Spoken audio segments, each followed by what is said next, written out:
राहुल गांधी जो कह रहे हैं, आज यहाँ भी आए थे, सही कह रहे हैं, आप इत्तेफाक रखते हैं? देखिए, सबसे बड़ी बात है, सबसे बड़ी विडंबना ये है और हम सब मतलब शर्म की बात है कि पढ़े लिखे व्यक्ति होकर जो राहुल गांधी इतने बड़े पढ़े लिखे लोग हैं, विद्वान हैं, उनको इनकार करके अनपढ़ जाहिल जो 4th क्लास का स्टूडेंट है उसको हम लोग प्रधानमंत्री बनाए हुए हैं। अगर हम दावा के साथ बोल रहे हैं, अगर बीजेपी का सपोर्टर अगर प्रधानमंत्री को छोड़ता है कि 4थी फेल है, हम उनको नहीं समर्थन करेंगे, तो हमें तेजस्वी को भी छोड़ने के लिए तैयार है। लेकिन राहुल गांधी देश के लिए बहुत बड़ा जरूरी है और बहुत बड़ा अभी का नायक है। भाजपा कहती है पप्पू इनको बुझाता नहीं है राजनीति। यही देखिए, ये गोदी मीडिया का चालक है। ये जो जितना भी प्रोपेगेंडा, आप भी बताइए, किसी भी प्रोडक्ट पे अगर टैक्स लगता है तो प्रोडक्ट का दाम बढ़ेगा, टैक्स लगेगा तो दाम बढ़ेगा मार्केट में, फिर उसका दाम बढ़ेगा तो उसका लोग कंज्यूम काहे करेगा, ज़्यादा पैसा मिलेगा तो कंज्यूम नहीं करेगा।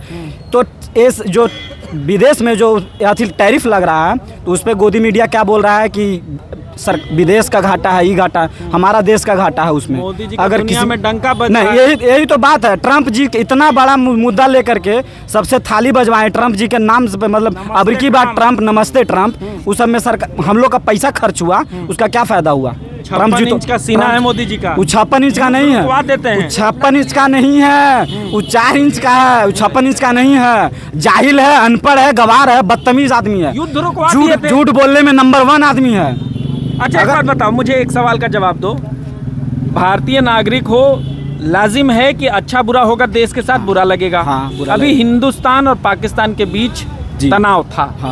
ट्रंप ने कहा, मोदी जी ने सीज़फायर कर दिया। लगता है कि ट्रंप को ये कहना चाहिए था। और देखिए, ना तो ट्रंप को कहना चाहिए था, ना इसमें ट्रंप इंटरफेयर करना चाहिए था, उसको इंटरफेयर करना चाहिए था, और ना ही इंडिया को पीछे हटना चाहिए था, क्योंकि अभी ही मौका था कि पाकिस्तान को तीसरा टुकड़ा करना था। 2 टुकड़ा तो कर चुका है कांग्रेस, तीसरा टुकड़ा हो सकता था, लेकिन भाजपाइयों के पास 56 इंच का सीना नहीं है। ये खाली गाने के लिए है और मीडिया का प्रोपेगेंडा जो बनाया हुआ है ना, इस पे सरकार चल रहा है, ना कि रियलिटी में सरकार चल रहा है। इंजन बिहार में फेल है, बहुत बड़ा फेल है। नीतीश कुमार पगला गया, साला सठिया गया है एकदम, दिन भर मांग करते रहता है।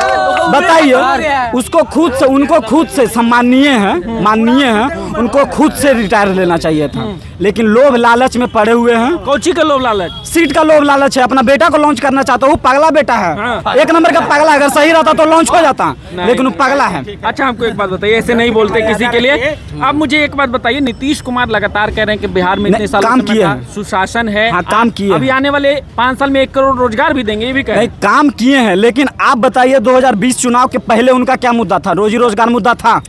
नहीं था। 2020 में रोजगार किसका है?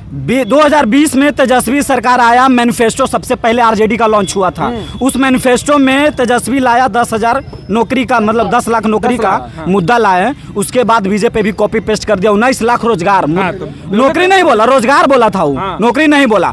और यही नीतीश कुमार बोले थे कि 10 लाख रोजगार में भी कोई लफड़ा है क्या? लफड़ा है नहीं, रोजगार हो गया दूसरा मुद्दा, नौकरी दूसरा मुद्दा, रोजगार पकौड़ी बेचना होता। हाँ, वही ठेला पर नहीं बोले थे मोदी जी कि अगर एक व्यक्ति अगर ठेला पर बेच रहा है तो वो भी समझिए कि रोजगार पकौड़ी बेचना चाहिए। पकौड़ी बेचवा 19 लाख पकौड़ा बेचवाने के लिए मोदी जी बोले थे, और 10 लाख रोजगार देने के लिए तेजस्वी जी बोले थे। इसीलिए आज युवा आज देख रहे हैं कि बिहार में टीचर का वैकेंसी 5 लाख हुआ। नीतीश जी कह रहे हैं मुख्यमंत्री वो थे। अच्छा, मुख्यमंत्री वो थे, किनका डिपार्टमेंट से आया था? उनके पास भी डिपार्टमेंट था, मंत्रालय तो उनके पास भी था। मंत्रालय हो मोदी जी का, शिक्षा मंत्रालय किसके पास? अनाज कौन देता है? अनाज कौन देता है? कांग्रेस का देन है, कांग्रेस का देन है, कांग्रेस का देन है। मोदी जी बढ़ाए हैं अनाज, कांग्रेस का देन है, बढ़ाए नहीं है। अनाज खा रहे मोदी जी, वोट चोरी। अनाज काहे खा रहे हैं? आप नहीं दीजिए ना, हमको कलम धराइए ना जी। आप काहे फिर अपना टुकड़ा पे पालने के लिए मजबूर कर रहे हैं? इधर आइए। आपका क्या नाम है? बात करेंगे, इधर आइए दादा। आपका क्या नाम है? मेरा नाम रवि है। वो तो बड़ी गर्म है नीतीश जी पर, आप भी गर्म है क्या? आप ठीक हैं? नीतीश जी नहीं, ठीक बात कर रहे हैं। जहाँ तक SIR को लेकर बात है तो सबसे पहले तो टाइमिंग गलत चुनाव आयोग। अच्छा, आधा बिहार में बाढ़ है और बाकी बिहार में लोग धान रोपने में व्यस्त है। BLO जा भी रहा है तो घरे कोई मिलिए नहीं रहा है। आपका नाम कटा कि जुटा? मेरा तो जैसे मान लीजिए, जो आदमी जागरूक था वो लोग अपने से भी कोशिश करके फॉर्म जमा किया, डॉक्यूमेंट्स जमा किया, लेकिन सबके पास उतना समय तो है नहीं। बहुत लोग धान रोपने के चक्कर में। राहुल गांधी आए थे जी, सुने आप? जी सुने। आप राहुल गांधी को पसंद करते हैं? युवा के नेता के रूप में तो पसंद करते हैं। राहुल गांधी ने जो कहा वो ठीक कहा? क्या कहा? यहाँ कहा वोट चोरी हो रही है। उन्होंने जो भी कहा उसका सबूत भी तो दे रहे हैं। ठीक कह रहे हैं? जी बिल्कुल ठीक कह रहे हैं। चुनाव आयोग कह रहा है कि माफी मांगना होगा। चुनाव आयोग को सबसे पहले तो जो सवाल विपक्ष के नेता या राहुल गांधी उठा रहे हैं उसका जवाब देना चाहिए। उसका जवाब देना चाहिए। अगर चुनाव आयोग उसका जवाब दे देती है तो राहुल गांधी माफी मांग लेंगे माफी। पहले चुनाव आयोग जवाब तो दे दे। इनके उठाए सवालों का जवाब चुनाव आयोग दे दे। तो लगता है कि राहुल गांधी जो आरोप लगा रहे चुनाव आयोग पर सही है? बिल्कुल सही है। वोट चोरी हो रहा है। इसी से सरकारें बन रही है। कहीं ना कहीं तो ऐसा ही लग रहा है। अच्छा, डबल इंजन की सरकार पर आते हैं। बिहार में डबल इंजन की सरकार कैसी चल रही है?